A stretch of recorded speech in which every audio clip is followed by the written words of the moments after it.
Hello student, welcome to Poly Electric Classes. तो अपन पिछली क्लास में पढ़ रहे थे कि एसी सर्किट के बारे में, कि एसी सर्किट के जो इम्पोर्टेंट टर्म्स है वो अपन ने देख लिया था। अब एसी सर्किट होता क्या है और एसी सर्किट में कितने प्रकार के लोड हो सकते हैं, एसी सर्किट में उसके परिपथ में क्या क्या लगा होता है जिसके कारण वोल्टेज और करंट में फेज डिफरेंस आता है, या वोल्टेज और करंट का बिहेवियर कैसा होता है, इसको अपन यहाँ देखेंगे, है ना। तो देखिए एसी सर्किट पहले होता क्या है। एसी सर्किट ऐसा क्लोज परिपथ होता है जिसमें केवल और केवल एसी करंट फ्लो होता है, मतलब प्रत्यावर्ती धारा फ्लो होती है, उसको अपन क्या बोलते हैं, एसी सर्किट। तो जैसे देखिए, अगर किसी सर्किट में अपन साइनसोइडल वोल्टेज अप्लाई करते हैं ना, तो उसमें जो बहने वाली करंट है वो भी साइनसोइडल करंट ही रहेगी, और उसकी जो फ्रीक्वेंसी होगी करंट और वोल्टेज की दोनों क्या होगी, दोनों सेम होगी, करंट और वोल्टेज की फ्रीक्वेंसी बराबर होगी, है ना।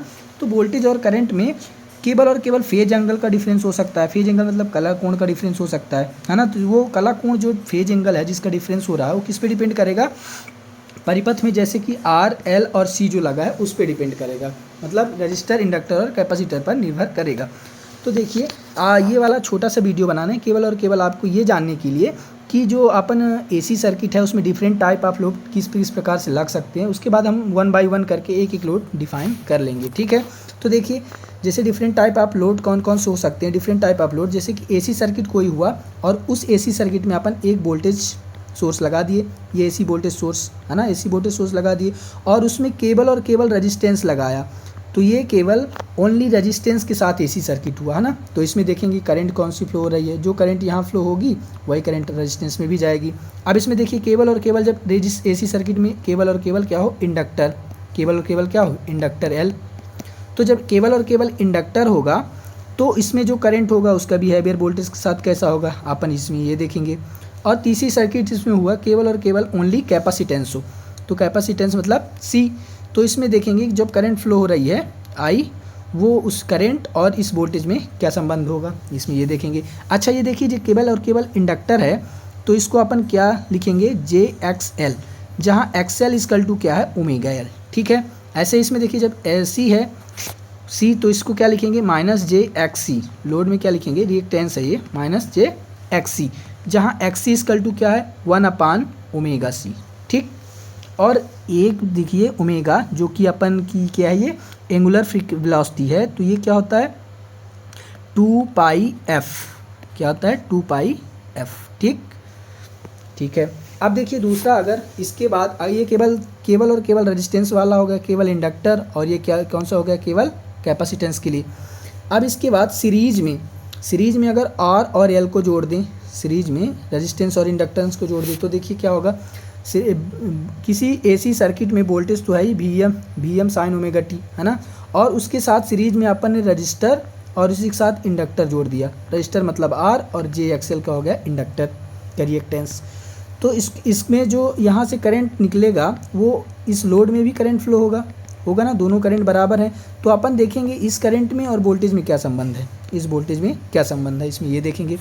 फिर देखिए सीरीज आरसी सर्किट में करंट तो है ही, ये वोल्टेज तो है ही एसी का, V m sine omega t, और इसमें जो लोड लगा है वो कौन सा है, सीरीज आर और सी को अपन माइनस जे एक्स सी से दर्शा दिए, और आर रजिस्टेंस तो है ही।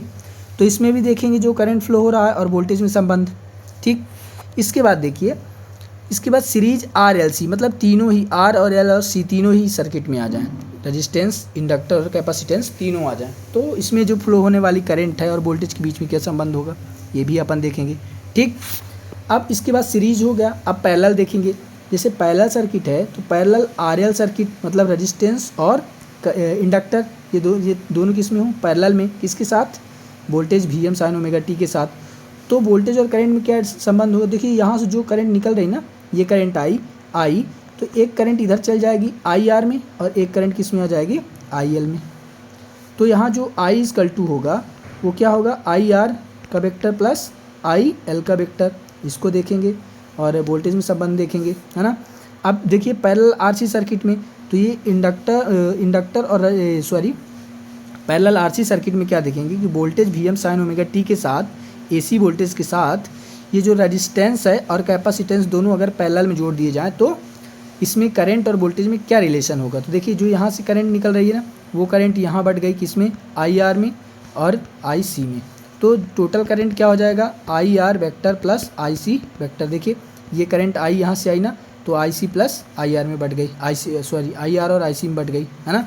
सेम इसी प्रकार अब तीनों ही आर एल सी तीनों ही किस में आ जाएं, पैरेलल में आ जाएं। तो किसके साथ, voltage V M sine omega t के साथ किस में आ जाएं, पैरेलल में। देखिए आर और इसके पैरेलल में एक्स जे एक्स एल और इसके पैरेलल में एक्स सी, तीनों पैरेलल में आ गए ना, माइनस जे एक्स सी जे एक्स एल और आर तीनों पैरेलल में आ गए। तो यहाँ से जो करंट आ रही है तो आई आर यहाँ चल जाएगी, आई एल यहाँ चली जाएगी और आई सी यहाँ टूट जाएगी, ठीक।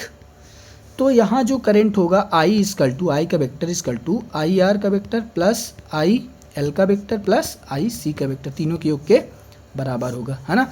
तो तीनों सर्किट को अपन 1 बाय 1 करके सारे को डिस्कशन करेंगे, ठीक है। Okay, thank you.